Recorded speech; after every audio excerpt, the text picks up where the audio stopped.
Hosholoza, Hosholoza, Hosholoza, welcome to another episode of The Dissection, where we do triangulation, incision, excision with precision. We cut from the skin to the bone marrow, live it hollow. Hosholoza, Hosholoza to every member of the Dissection Nation. Welcome to another episode where we do examination methodically, logically, empirically, statistically, factually, actually, and methodologically. Hosholoza to the Val, to Hammanskraal, to Mamelodi, to Soweto, to Tembisa, to New York, to Empangeni, to Umlazi, and to Gqeberha. Hosholoza. Upolu uyabaleka, Polu uyabaleka. Hey, Paul O'Sullivan was ducking, diving, and ultimately he was running out of Parliament into a car driving off. Quite dramatic, as Tupac once said. Paul O'Sullivan was back in Parliament today. Let's talk about it because there was drama, there was pandemonium, hullabaloo, there was a brouhaha, as somebody once called it. Let's cut straight to it. There were some critical moments today which we need to address, and there were some interesting insights which actually give clues as to what role this man has been playing, may have been playing. Let's start with this revelation. There's a revelation around his use of the label criminal and his retraction of the label criminal, his relationship with the entrepreneur, businessman, compromised entrepreneur, controversial entrepreneur. I don't want us to just call people businessman if there's scandal around them. We have to say scandalized businessman. But there's something about Morty that he said. He was asked this question by Ian Cameron. Listen to this exchange because I'll tell you why I think it matters after. Let's listen to this. I want to refer back to your relationship with Mr. Zunaid Morty. I want to understand, you previously described yourself in the media as Mr. Moti's friend or business associate and consultant. But in 2012, and I know you have explained some of it, but just for the record, in 2012, you called him the head of a private army of thugs and accused him of conspiracy to commit murder.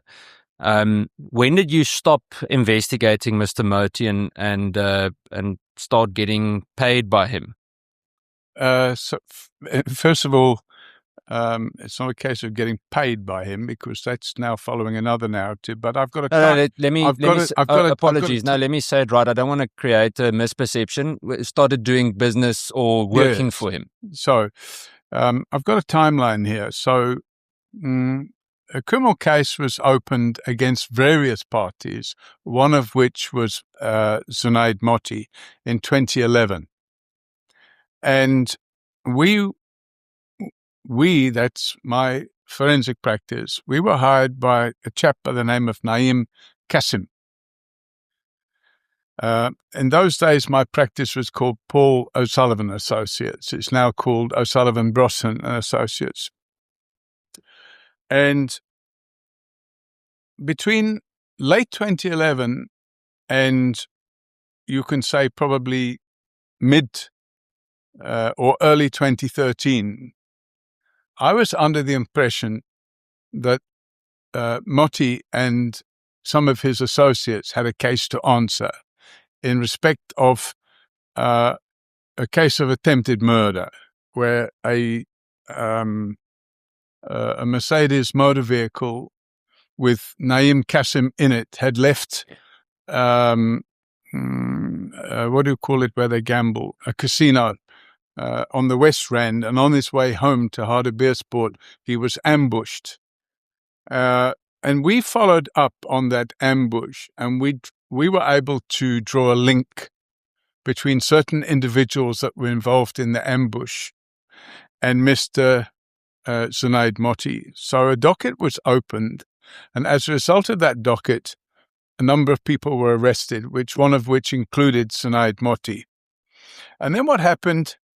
In August 2013, the state, and I've got the name down here, in fact, we know her today as Advocate Andrea Johnson. At that time, she was deputy director or in the office of North Gauteng I think she reported under the director of prosecutions in North Gauteng. She made a decision not to proceed against Motti. And she did that, and there was a kind of a 2-year period there. She did that after his lawyers made representations. And I was then supplied, because we were lobbying for all of them to be prosecuted. And I was then supplied with a copy of that representation. And when I saw the representation, it made common sense, because it just happened that he was in the wrong place at the wrong time. And I'm not defending him on that. But then what happened in 2014, which is the next year, I terminated the relationship with Naeem Kassim. And the reason there were 2 reasons I terminated the relationship. The first reason, he hadn't paid his fees. He told me he was short of cash, and he gave me an envelope full of post-dated checks. And when we started putting the post-dated checks through the bank, they all bounced. So I then went to him and I said, listen, your checks are bouncing. And then what we found out was he had been committing the offense of extortion. He had tried to manipulate a settlement, a civil settlement, on the alleged criminal charges against Syndicate Motti, and the amount he wanted was 100 million rand to make the case go away. So I said, we're not prepared to be involved in anything of that nature, and your checks are bouncing. So I then issued a summons against him, and I terminated the mandate. And as a result of issuing that summons, I got judgment. And the judgment was taken on the 5th of February 2015 against Naeem Kassim in the amount of 1,543,505 rand and 7 cents of unpaid fees based on the bounced checks, plus interest and legal costs. So we have that judgment. I can show it to you. Okay. So that was kind of the end of all that. And then what happened, I didn't go knocking on the door of Motti and said, now I'm going to be your friend. I had invested in a company called Old Fashioned Fish and Chips. And I had lent that company, I can't remember the exact figure, so don't get me perjurious for remembering, it's a long time ago, but I had lent that company approximately 6 million rand. And in return for the loan of 6 million rand, I took security. And the security I took for the loan was an amount of, the security I took for the loan was the shares in the company. All of the shares with signed blank dated share transfer forms. So now they had, I think, 6 months to repay me this money. And if they didn't repay me, I could then sell the company. And as it got towards the end of that 6 million rand loan, I think they still owed me they had made some repayments, but they still owed me 4 million. And they asked me to release the shares. And I said, no, I'm not going to, because that's my only security. And I went and dealt with a company, I can't remember the name, it's a public company. And I offered to sell them Old Fashioned Fish and Chips. And the price we were closing in on was about 15 million rand.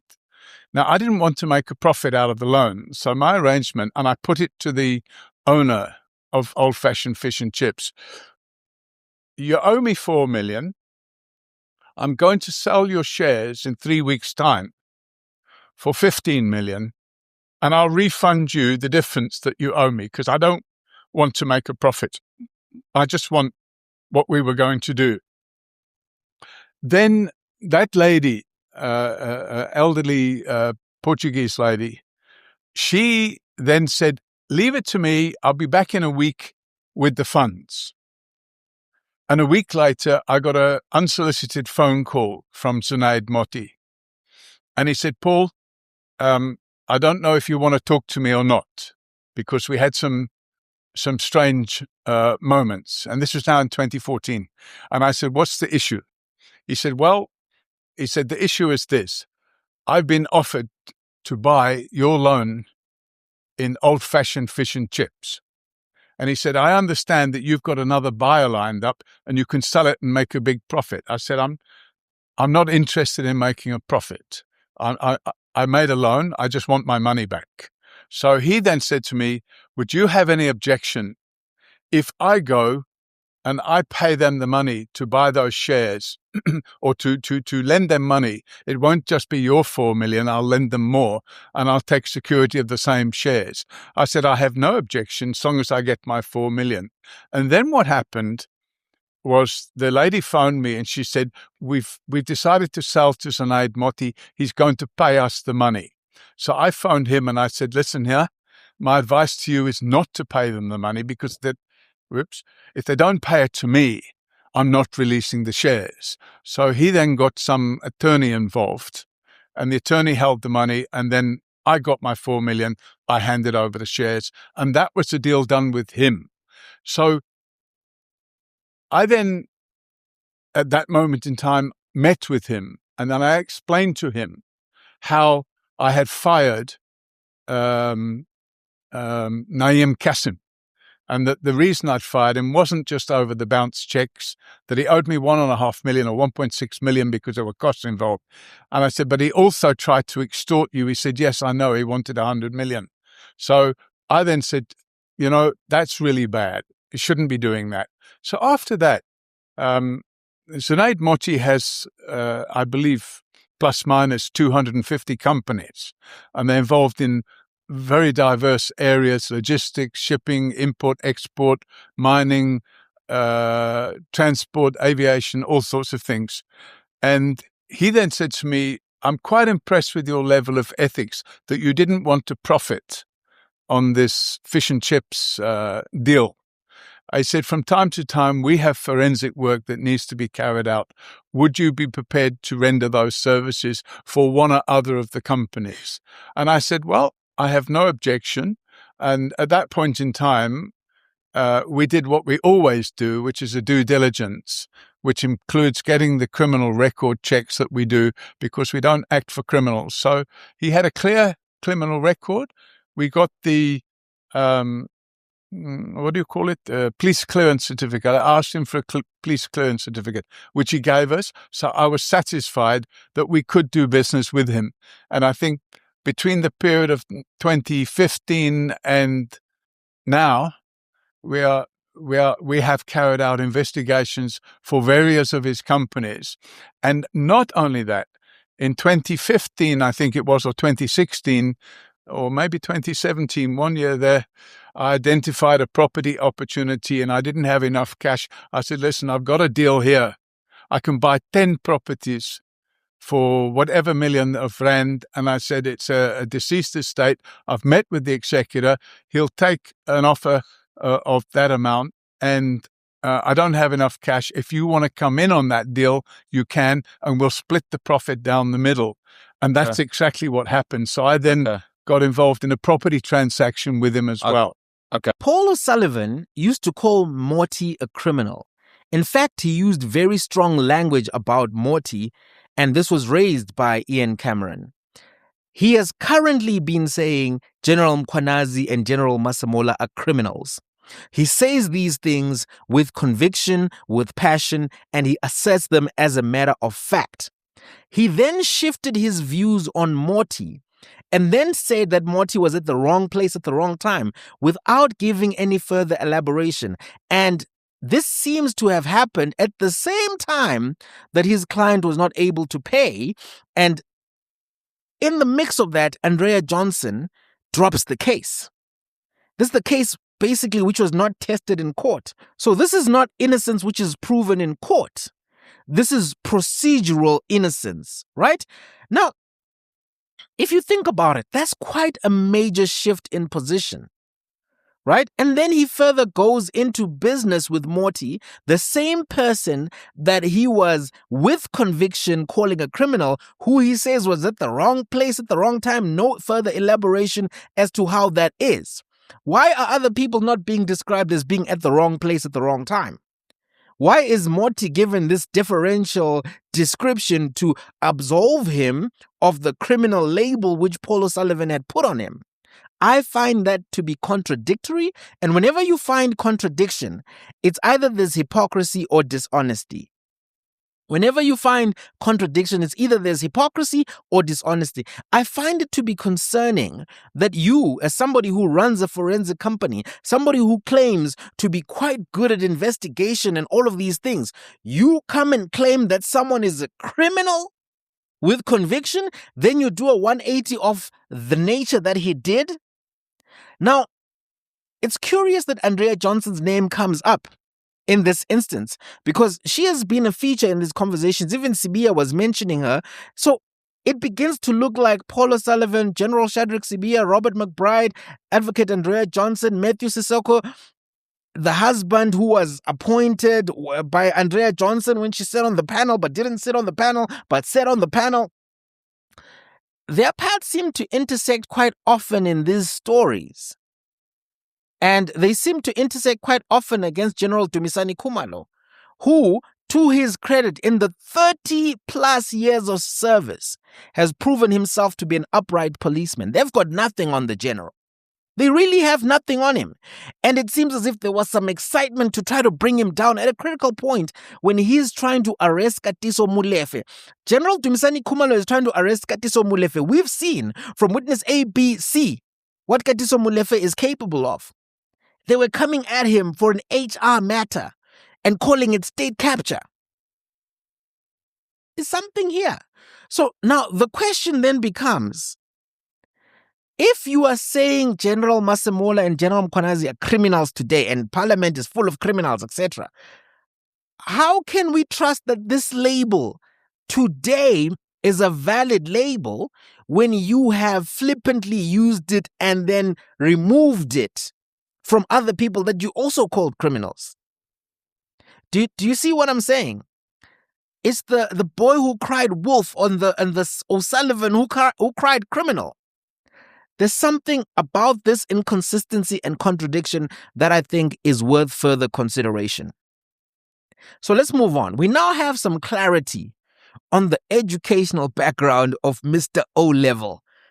He claims that he finished them later, but he didn't add them to his CV when he was applying for the airport job. Just listen to this exchange.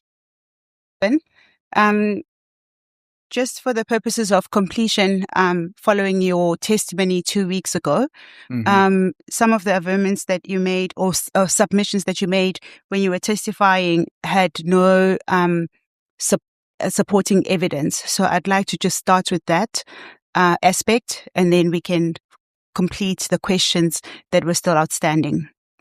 If you could just turn to page 5 of the AXA bundle. That bundle contained in that AXA pack would have been your complete application when you were applying for head of security at AXA. That's correct. So I don't know, because I didn't, it looks like, Okay. But the reality, Chairman, is that was 20-something years ago, but it looks like it. Okay. Yes. Well, the documents, you will confirm whether they are correct. What I'm going to put to you is correct or not. It's got your personal details. There's no reason why we should read out your ID number. But what I'm quite interested in is at this, in the middle of the page where it says education. Mm-hmm. Further education. Yes. Before you get to further education, it just says education. It says that you were educated at Westminster City Grammar School in London and you did O-levels, which is exactly what you testified. Mm-hmm. So you've passed O-levels because you couldn't quite remember whether you'd done both O and A. Yes. Correct. I later did A-levels, but I didn't put it in here. But anyway. Okay. And then when you furthered your education, it shows that you went to City and East London Technical College, where you got a certificate in electrical installation. Mm-hmm. In the previous page, it's more elaborated that you started off as an apprentice. That would be at page 4. Sorry. So in the beginning of the first paragraph, yes, that's correct. Yes. So that basically what is narrated on page 4 in the previous page is just basically listed on the next page at page 5. Okay. Yes. You then continued to study at Oldham College of Technology. Mm-hmm. And there you did a Technician Education Council of Certificate in Electronics. Mm-hmm.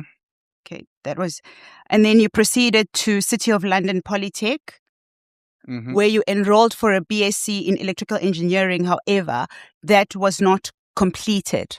So you don't hold a BSc in Electrical Engineering. I've since completed it, but at that time it wasn't completed. Okay. But that's what's in your application. Yeah, but that's 26 years ago. Yes. Yeah. Yeah. Okay. But at the time of I'm asking these questions based on your employment at AXA. So at the time that you were employed at AXA, those would have been your qualifications. Correct. Okay. So you did not study this at Manchester Technikon College. It's there in Manchester, Oldham College of Technology. But it's not called Manchester Technikon. It's called Oldham it's College. In Manchester. I couldn't remember the name. All that right. was 40 years ago. Okay. If we can then just proceed on the next page. But the qualification is electrical installation. Yes.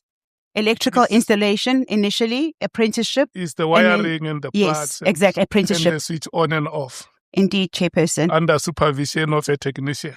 Indeed, Chairperson. But the following year, he then enrolled and did electronics for 1 year.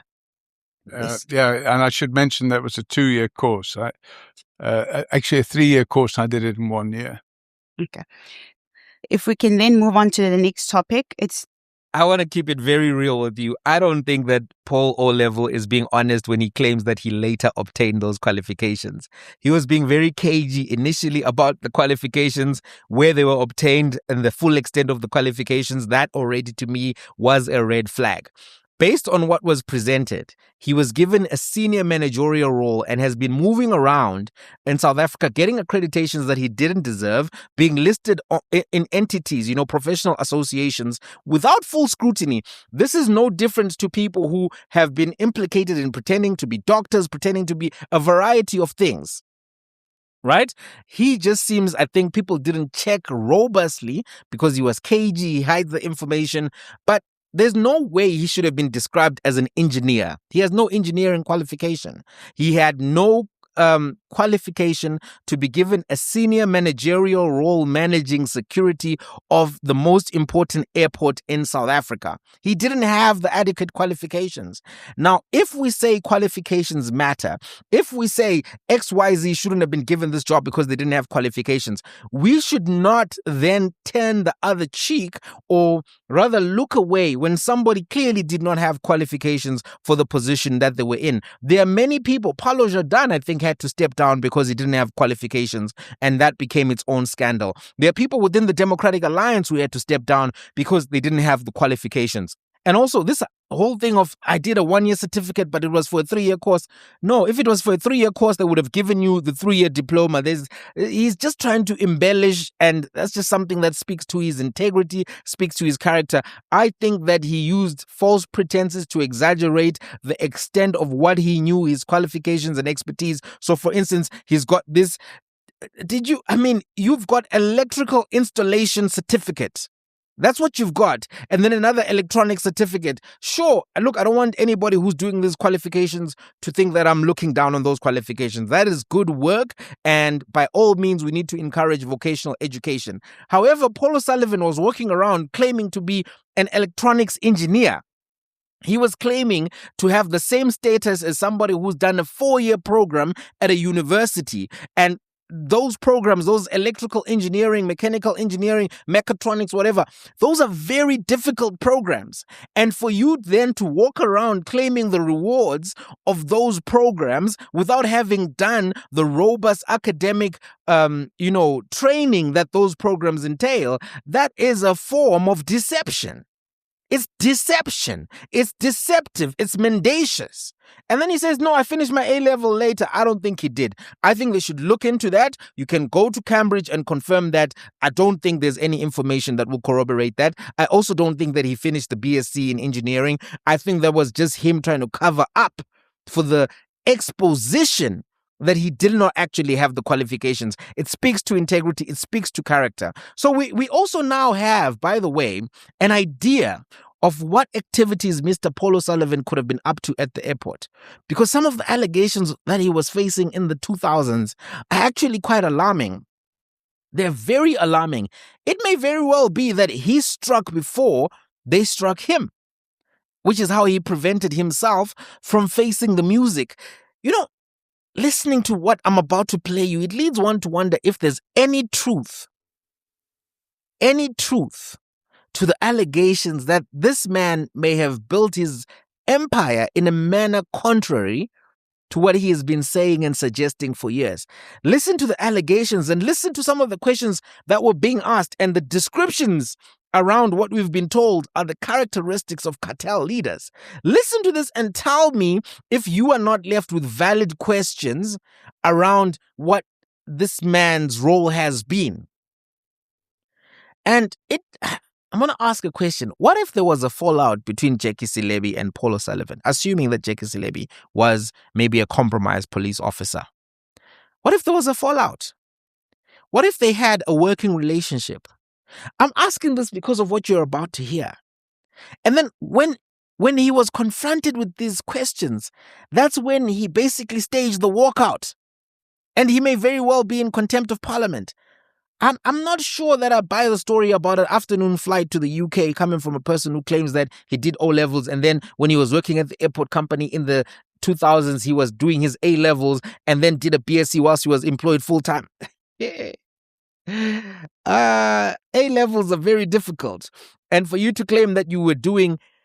So basically, for him to say that he's an engineer, he did a BSc in engineering, he would have had to do his A-levels, maths, physics, chemistry, at the very least, maybe advanced mathematics, 4 subjects, right? And get distinctions in those subjects, which would be 5 points or an A or an A star, whatever you wanna call it. But you have to get distinctions to be able to be eligible to study electronical or electric engineering or whatever version of electrical engineering he did at university. You need to get specific criteria. And to do that while working full-time at an airport, it's not likely. Where was he doing this via correspondence A-level? Where was he doing the lab work? Where was he doing all of these things? It's very complicated to do that at that stage of his life. This is why I'm saying some things about what he said I just don't buy. I'm not persuaded. I'm not convinced. Then this happened. Just watch what happened. And then tell me, I'm going to play you the full run up to the walkout, because I think it's pertinent that you see how we got to that stage. It's quite alarming. Just to show that the evidence is now before us. The next topic then that I would like to cover is going back now to your AXA employment. Mm-hmm. If I can take you to page 40, the AXA bundle. Uh-huh. In your testimony, you testified, and you also deal with it in your statement, that the reason that you left AXA was because you did not have security clearance. And former Commissioner Silebi had been an integral part of your contract being terminated. Mm-hmm. But that letter is marked Annexure D, dated 31 January 2003. The notice of termination of services. Yes. Yes. The reason why at paragraph 2, it basically starts and states the reason for why your contract was terminated. That was 2003, I think. Yes. Yeah. So that's very easy to understand. And as I've stated already, what we have here is a file with 90-something pages. But if you look at page 72, I think page 72 is quite important. Because page 72 has a headline, "The Knives Are Out." Yeah, that is a newspaper article. Yes, but I'm talking about the formal letter of termination. This relates to this, you see, because if you read, this is a newspaper article from a guy called Sam Mwafi, a journalist, who the CEO invited me in September 2002 to come to her office. And then she presented me with this journalist and said, he wants to interview you. And then she left the office. And what this dealt with was the internal fighting that was going on within AXA at the time. And if you look at page 72, in fact, the middle column, it starts, Khakla has denied that she breached AXA rules. And this was in connection with a trip that she made to the United Kingdom. On Tuesday, she denied that Kinetic paid for her trip, insisting that it was paid for by the British High Commission. This is very, very relevant. Mr. O'Sullivan, can I just maybe pause there, because what I wanted to just deal with was the letter of termination. However, I will give you an opportunity. This is what sits behind that letter of termination. I'll give you an opportunity, and what I would then maybe propose that we do is that we run this process chronologically. The problem we're going to have is that I need to leave shortly. So. Yes, I don't think it will be much longer than this. Yeah, perhaps what we can do is we can start at page 53. Just for the sake of completion. 53? Yes, 53. So at page 53, there is an email from the then CEO of AXA addressed to you. This was in January of 2002, which would have been approximately 6 months after you had joined AXA. And that 1 month or 2 months after the CEO had joined Indeed. AXA. How I just would like to go to the contents of the letter. It says alleged security. It's unclear what the subject line is. However, what I would like alleged security test at JIA. Yes, what I would like to just deal with is that first paragraph. I have been informed of an unscheduled aircraft incident that took place on 27 January at 11:40. The details of this incident are outlined in the memorandum by those persons that are identified there. And then if you continue, I'm just going to just put this in record, and then I'll afford you an opportunity to respond, because I'm cognizant of time. Yeah, I'd like to finish. And then the next page deals with the 2 top airports company officials that are suspended. Yeah. And that deals with you and another person who was at the time employed at AXA. Basically, this deals with an allegation that you had an unscheduled aircraft land at OR Tambo from Lanseria, which was known to be your aircraft and flown in by you. That was the misconduct 6 months after you had joined. Alleged misconduct. Yes, I say alleged. Yes. However, it was investigated. And there is a report to that effect. Yes. What I just would like to do is not necessarily to deal with the merits of those allegations, because there are reports and it was finalized.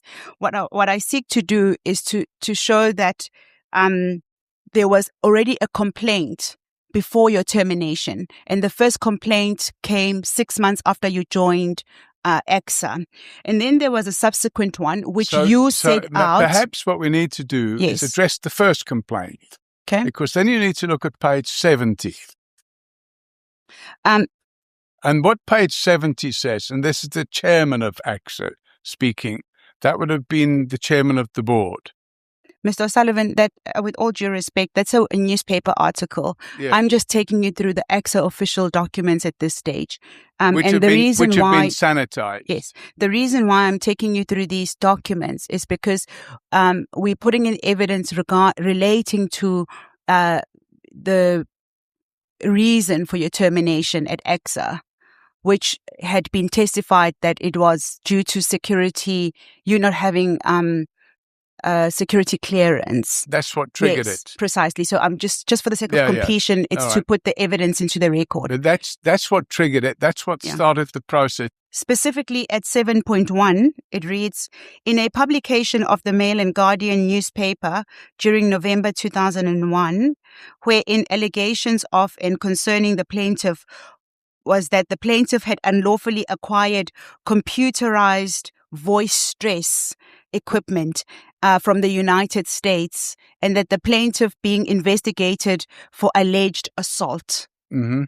The following paragraph is a letter dated 23 January 2002, the second defendant being the former CEO, to the plaintiff, in which the plaintiff unjustifiably accused of sexual harassment. The following paragraph at 7.3 is an email dated 30 January, and these are the misconduct allegations specifically against you in relation to your employment at AXA, Which were published. that you were accused of participating in an unscheduled aircraft incident on the 27th of January at Johannesburg. Yes. At paragraph 7.91, which is at page 48, are further misconduct allegations. That there had been the statement referred, it was a suggestion that you, Mr. O'Sullivan, had been responsible for a 115 million cargo heist at Johannesburg International Airport in December of 2001, which would have been about 5 months after you had joined as the head of security. Correct. And then it was suggested that you were the reason for no action having been taken place against the National Police Commissioner, Jackie Silebi, when he told an airport official that he had a bomb in his bag. Yeah, so And then it continues. I'm going to give you a moment, a second. In your summons, which were instituted on the 13th of March 2003, a month and a half after you had your contract had been terminated at AXA, everything that is outlined, all the averments that are outlined in your summons, in your particulars of claim, speak to the various allegations of misconduct. false allegations. Yeah. Allegations of misconduct, which eventually led to your contract being terminated. And nowhere in your own summons do you deal with Mr. Silebi or late Commissioner Silebi being the reason why your contract was terminated. The only allegation you make in relation to Mr. Silebi is about him having allegedly been in possession of a bomb. Yes, so at the time... Would you like to comment? Yes, at the time the summons was issued, we didn't have all the information that later came out, but I'd already opened a docket against Jackie Silebi. Now, my lawyers advised me that I either had to include Jackie Silebi as a respondent or a defendant in the claim, or leave him out. And if I left him out, I shouldn't put any averments in there. So we parked that, but we later amended and went after Jackie Silebi as well. So that all took place. Okay. Thank you. So do you concede that at the time when you your contract was terminated at AXA, there was no reason for you to believe that Mr. Commissioner Silebi had been the reason why you were terminated, and there's also no reason why you would have thought it was due to not having security clearance? No, absolutely, I believed it was. Were you aware of that as at 31 January? Yes. Okay. And I verbalized that, but my lawyers advised me at the time that I shouldn't include it. It should be a separate action against Jackie Silebi, which it later was. Okay. I would now like to take you to I've got just two last questions. The problem is I'm going to miss my flight, and I think we need to wrap now. So I did say I'd be happy to stay till 1, Chairman, and I don't really want to stay any longer. So I think we need to. I've been very. I've been very cooperative. I've come here. I made it clear that I need to leave at 1. I really do need to leave now, Chairman, because what we're going to do is now I'm going to be saddled with the cost of rearranging my flights and everything. And no, she's just quickly running through the last part. Okay. When General Khumalo testified, he in his statement, which will be made available to you at paragraph 86, he dealt with characteristics of crime syndicate and the membership and of those crime syndicates. I would like to just start at paragraph 84. He said that perhaps I'll go straight to 86. At 86, he said, syndicate international reach and dual citizenship. And he said syndicate members who hold basically more than one citizenship in a country, providing for flexibility in movement and evasion from law enforcement, as well as access to international network and resources. He further said that they are usually run their own businesses, they're entrepreneurs or tenderpreneurs, one of the two, in the South African context. We are aware of that. You testified that you hold more than one citizenship and you have multiple passports. What should we make of these characteristics in line of the fact that you also have multiple citizenships? You are an entrepreneur. You have managed to, some would say, infiltrate or work with the police force. I mean, having had about 20 years experience within the police. What comment do you have to that in terms of specifically these international crime syndicates? Well, of course, and I have to leave now when I've answered this question. An international crime syndicate has many, many aspects, not just the availability of multiple passports. In South Africa today, you probably have at least 1 million people who have multiple passports. That doesn't make them all members of a crime syndicate. If General Khumalo wants to tailor evidence to point in that direction, let him also tailor the evidence showing what crimes it is I'm alleged to have committed. Because absolutely I have not been involved in any crime syndicates of any nature whatsoever. And that, unfortunately, is that, I have reached a point now, Chairman, where I have to go. No, Chair, he's not going to leave. It's not going to leave. She's going to ask your questions. He's not going to leave. If he leaves here, he's walking out. He's not going to leave until you release him. He's walking out of Parliament. Yes. Chair, he cannot be allowed. He's doing the same thing with Patroy. You can't leave here. Yeah. We are appearing before us. Unfortunately, I made it clear. We don't care about your flight. Thank you. You're not being released here. You must be arrested. We'll open a case now. But is it not? Pardon? We'll open a case No. now. This man must not be allowed to go out of I did not come here on a summons. I came here of my own free will, and I'm leaving I think we're putting he can go. Mr. O'Sullivan. The question that I had for him is Mr. O'Sullivan. he wanted Jay. Mr. O'Sullivan. I told him. It's fine. Jay, it's fine.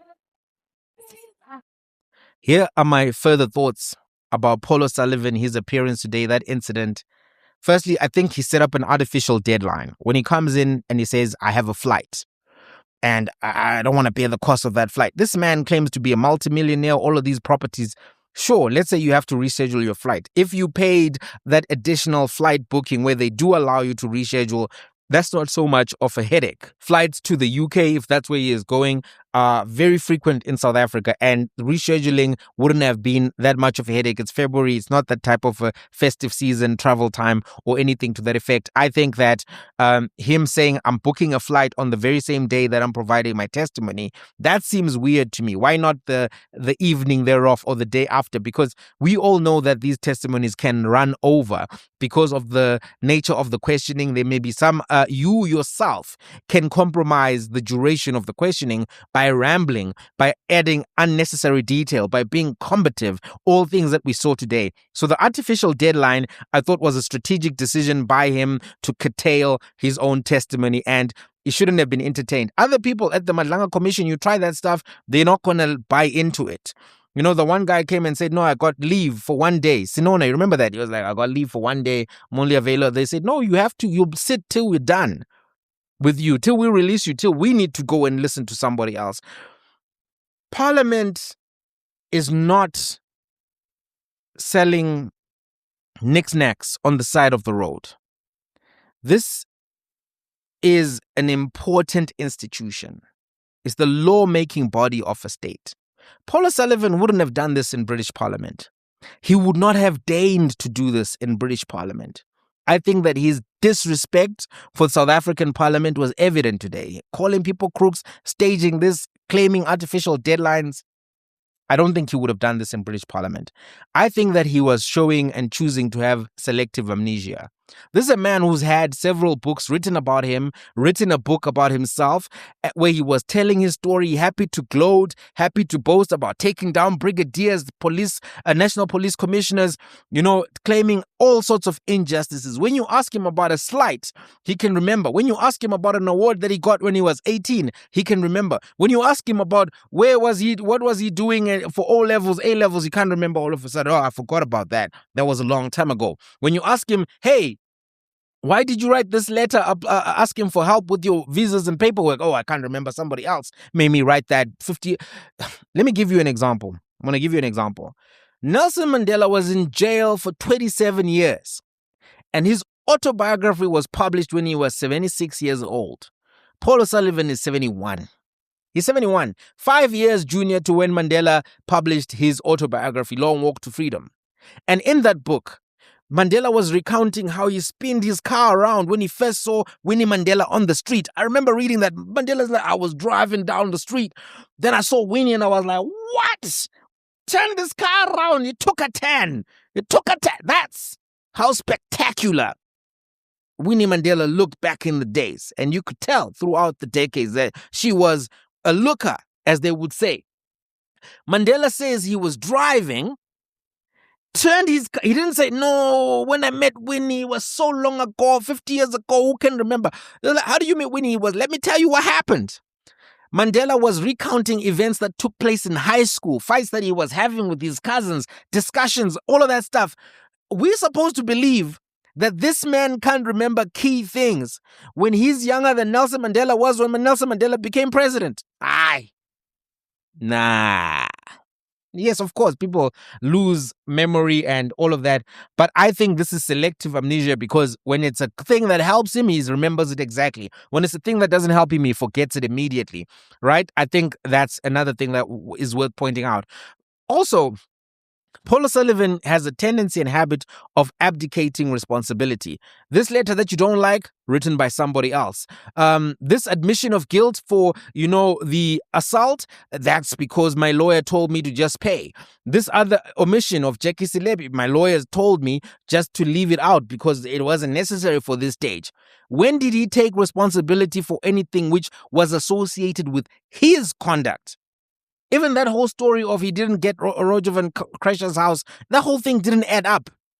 Everything because he can organize a bride, Roger van Krescher's house, says, no, I called my friend who owned the company which owns the house. We were able to get my friends, Sibia, who are not my friends, to come to this house. Bruh. He doesn't take responsibility for anything when he is in that platform of accountability.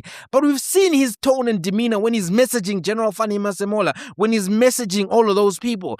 He takes a different tone, right? And then the other thing is he was confronted with findings and reports against him, and he was rebutting them with journal articles. He's over-reliant. There are some tactics that Paul O'Sullivan has used to augment his vacuous allegations and cases. He will go open something at the police station. And then when they ask him, hey, you are saying this person is a whatever. Yeah, there's a case that's opened. Or if they ask him something, he'll say, oh, well, there's a media article about this. Look at this. But in his own book, he tells us how he manipulated journalists. And they were running around because they viewed him as a powerful person, as somebody who owned or was running the airport company South Africa, somebody who did this, and the third, powerful businessman. Some journalists were not being reflective about the instructions and directions that they were receiving from Paul O'Sullivan. So he was manipulating media. He's frustrated now because he can't manipulate social media. And some of the journalists that came in the later day, like Sakina Kamwendo, they don't play. And that's why he now was getting frustrated because he couldn't pull the do you know who I am on Sakina Kamwendo. He couldn't pull the do you know who I am on Honorable James. He couldn't pull the do you know who I am on variety of people. So I think his apology was insincere. I think his apology today was insincere. Because I don't want to make this long, but he insulted Parliament, told him to kiss his bum. Yeah. Irlanda. Can he actually interpret that for us? Pugmahon, it's a bit like you have to use an analogy because it's not a direct translation. But the Honourable Malema would be able to understand this analogy. It's like saying kill the Boer. Now, does that mean that everybody must go out and shoot? Or what does it mean? And we've seen what the defense was to kill the Boer, that it's a song and that it goes on, however wrong it may be. Pugmahon is also an analogy. It means, literally translated, it means kiss my backside. But it's an analogy. Okay, thank you. I've heard it's an analogy, Chairman. It's not. It mustn't. It doesn't mean you must come and do it. It means when you do the interview on that video. Yeah. When you make those statements, they show me there. So did you mean to say I must do what I say? Absolutely not. Unless you've cleaned your teeth first. The reality of the situation is, Chairman, that little excerpt that you've seen there came just before a statement where certain members had publicly stated, I must be brought here in a donkey cart. Now, I can assure you, Chairman, I didn't come here in a donkey cart. I came here in a car. No, but it's fine. I think what we wanted to hear was the interpretation of what is it Pugmahon? Thank you, Chair. What I'm saying, Chair, we should not be misled here. The interpretation of what we played here is not what the witness is telling us. And the witness must withdraw. He can't call us, we are, this parliament, we are crooks. And we must kiss his ass. It cannot be allowed, Chair. You can't just leave him like that. We can't. We cannot be undermined by a settler. Thank you. Honorable James. Thank you, Chairperson. Now I concur with Honorable Skhosana here because this witness before us always seems to be in people's backsides with all his insults. He even told Moti to get the Vaseline ready, and today you are telling us that we must lick your ass. I think you owes us an apology. And then also just a clarity-seeking question. When you said that Action SA was formed of criminality, I need you to explain what you mean by that. Okay. Honorable Ngola. No, thank you, Chair. Chair, I'm also worried about the kind of ass that we are instructed to kiss. What kind of ass is that? I mean, that actually requires a serious apology. And I say he's laughing. He thinks we're playing. The things we're playing here, he's laughing. It's not a joke. What kind of ass is that we're instructed to kiss? He must withdraw now and apologize officially. Mr. Thank you. Paul O'Sullivan. Chairman, everything has to be placed in context. And if one wants to analyze the whole of that interview, you will see, Chairman, that allegations were being made by members of this committee or the parties representing members of this committee. Allegations were being made about my integrity.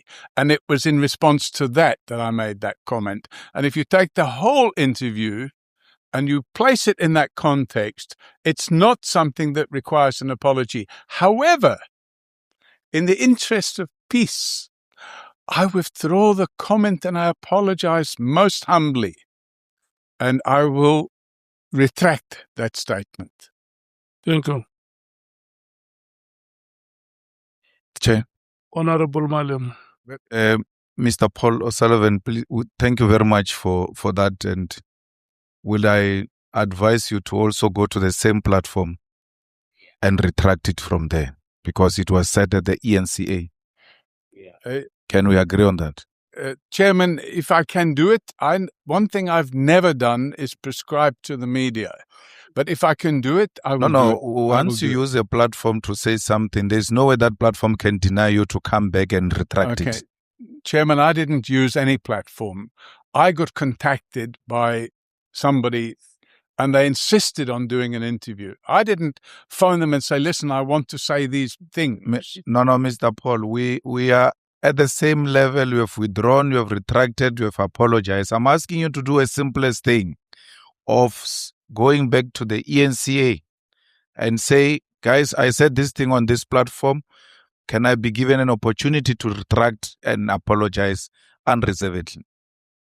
Chairman, if you are genuinely meaning what you are saying. Now I'm trying to answer and then what somebody else is talking. Chairman, I'm prepared to cut a deal. I'm a negotiator. If the honourable member withdraws and undertakes not to use the statement "kill the Boer" again, I will. You are out of order. Okay. You are out of No, you have withdrawn without me saying I'm going to withdraw for that. You know there is a judgment. Now you're challenging courts. I'm not going to do that. And you are not in agreement with me. I'm saying to you, you have already done it here. I'll do what I can, Chairman, to withdraw. To withdraw that thing at the ENCA. Yeah. Thank you. Mr. Paul O'Sullivan? The problem is, Chairman... It was set at the ENCA. Are you going to withdraw it at the ENCA? If I can, I will. Thank you. But the problem is, Chairman, I just need to mention that we're going to run out of time soon. Thank you, Honourable Chairperson. I was going to also suggest that he also withdraws the reference he made on members of parliament being crooks, because he's painting everybody, all of us, with the same brush. Yes. Yeah. Unless he knows one specific member who is a crook, and then mention that, not just a blanket, painting of all members as crooks. We can be here for another 2 days discussing this, Chairman, because I have No. I know for a fact that there are some crooks in Parliament. Name them, please, Chair. You must name them. You must not go here casting aspersion on us. You could have said some. I think I said some. Yeah. Tell us who's the crooks. No. You have agreed that you are going to withdraw those statements that you made, isn't it? That's right, Chairman. Thank you. Honourable, if we can move on, because I'm going to run out of time. No, Chair, I'm covered on the first aspect of the crooks thingy. And I think, put in correct context, the interview was solely about us calling for his testimony.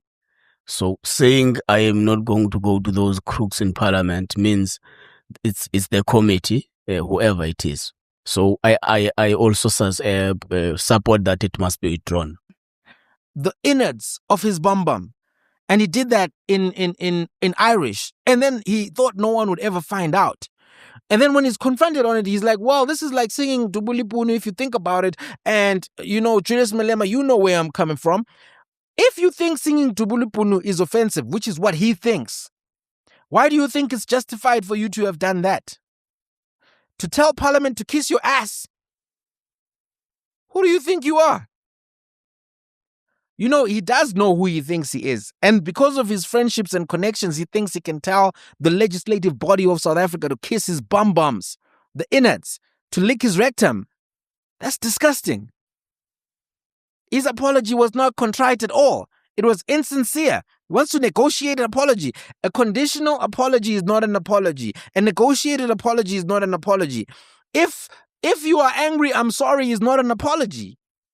The whole walkout to me came across as a distraction, theater, and spectacle to move us away from what actually was being raised. Because now we'll talk about the walkout, we'll talk about the insult, but the real things that are germane still haven't been responded to. How does this man have the authority to be messaging a national commissioner? Where does he get a national commissioner's number? And to be instructing a national commissioner to fire General Dumisani Khumalo? Where does he get the authority to do that? Where does he get these relationships where he can have top secret documents and demand top secret documents from media journalists if that was even true? That's the real question. The other stuff is a distraction. And if he did get military intelligence, and he did anyway, we know his army number and all of that now. These are some tactics of people in the intelligence community to confuse, to distract, to divert from the key questions. There has been an attempt to replace a national commissioner of police. There has been an attempt to disband a political killings task team.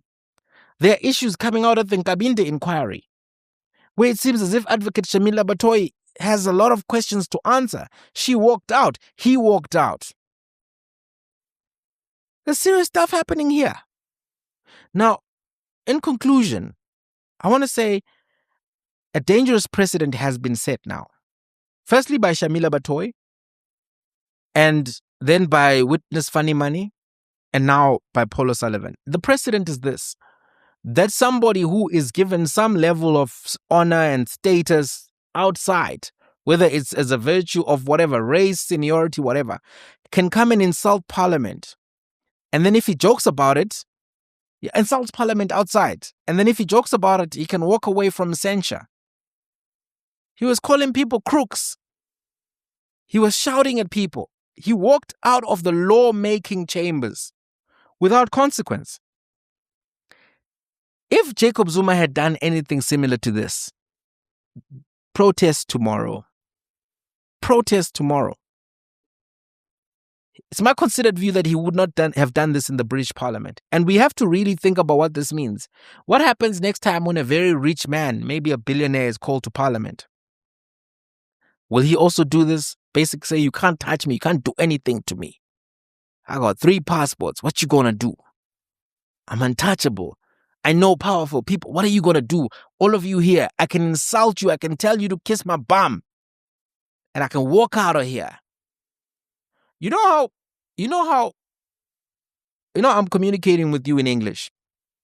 But some insults, they really carry weight in the mother tongue. And when somebody insults you in English, amongst Africans, black people, sometimes it doesn't land that way. It's like hip-hop talk. You're just imitating another language. But if I start to say unyoro, which is just your mother, but it carries a certain weight. Hambutshela unyoro, which is go tell your mother. Already, it sounds heavier. He insulted Parliament in his mother tongue. Meaning that in Ireland, they knew exactly what this guy meant. Think about that. Think about the precedent that he has set. I can go on national television, insult Parliament, call you crooks, call the National Commissioner a crook, call the Provincial Commissioner a crook. No proof needed. I can do whatever I want, however I want. That's a very, very dangerous precedent to set. It's a very dangerous precedent to set. Let me leave it there. I don't want to make this too long. It's already long enough. Thank you for coming through. Let's meet in the comment section. I will talk about Patlane and talk about this lady who was at the Madlanga Commission. I just thought, let me focus on Paul O'Sullivan, because whatever's happening, don't make a mistake.